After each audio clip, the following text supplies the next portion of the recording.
My name is Tom Keane and I'm farming in collaboration with my brother in two separate but somewhat interrelated enterprises in a place called Morgan's on the south bank of the Shannon Estuary between Foynes and Askeaton in County Limerick.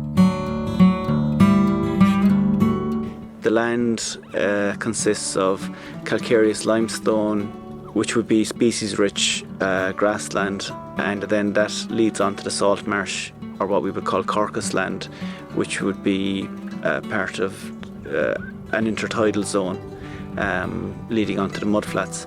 We've been organic since the early 2000s, and we both have a keen interest in indigenous breed conservation. So I would have Dremen cattle and Galway sheep, and my brother would have a range of old dairy breeds, shorthorns, Dremens, Kerrys, red Pauls, etc. Whereas I'm suckling and he is dairy. Well, the landscape around here, it's Burren landscape. In fact, we have all the plants in the Burren in this region, bar one, the little blue ginseng. But apart from that, everything else is here.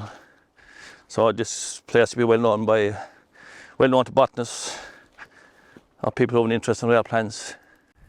Yeah, these are my cows anyway, and so they're predominantly dairy short-on.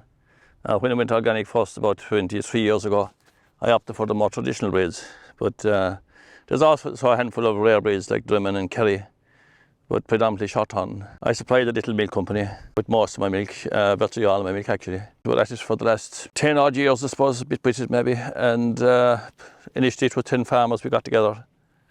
And we're at it since that time, and it goes for cheese. And most of it is exported, mainly across Europe.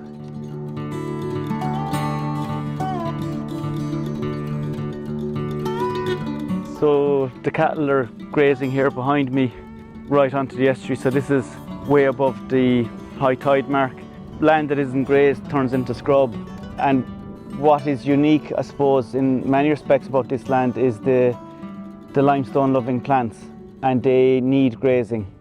They need the land to be managed to grow, because if this reverts to scrub, you don't get the orchids, you don't get the wildflowers. So it's just managing the livestock. So largely there's a rotation going on here. What is meadowed one year is grazed the next year, and vice versa. So you have the range of plants just surviving in a way that they wouldn't if it wasn't managed that. The fact that we're organic with no chemical fertilizer and no reseeding means that the grasses are all as you would expect in this area.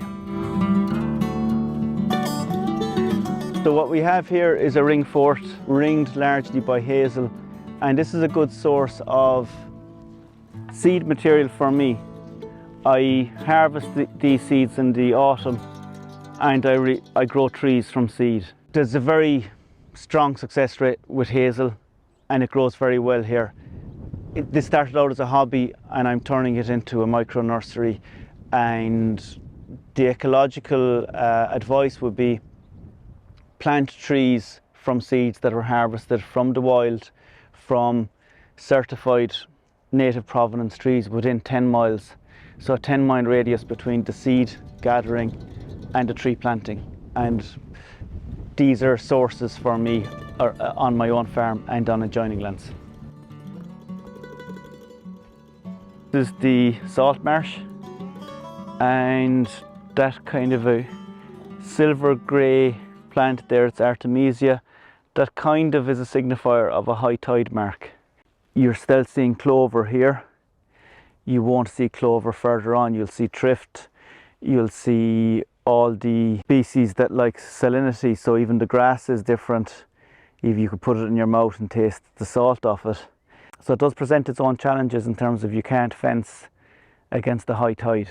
You have to put fences back from it because the tide will wash seaweed up on it, it will sag it, and you're coming back and renewing every day if the tide is too close to the shore. So livestock tend to be largely free roaming in a way that they wouldn't be further inland. So you've got less compartmentalization that you can rotate pastures. You kind of have to open it up. You can only do a certain amount of divides. there are a lot of unique features here, and there's a lot of interest in what we're doing here. So maybe between the breeding and the trees, and maybe there's a whole educational dimension to what I'd hope to do here as well, and even just introducing the public to the kind of diversity that we have here. Well, I'd be hoping maybe one of my children would possibly take an interest at some stage. As things stand, they're not inclined to do it, but they're all in their 20s now. But who knows? One of them might change their mind. And for the time being, I'm still making cows, so I'm quite happy to stay doing so.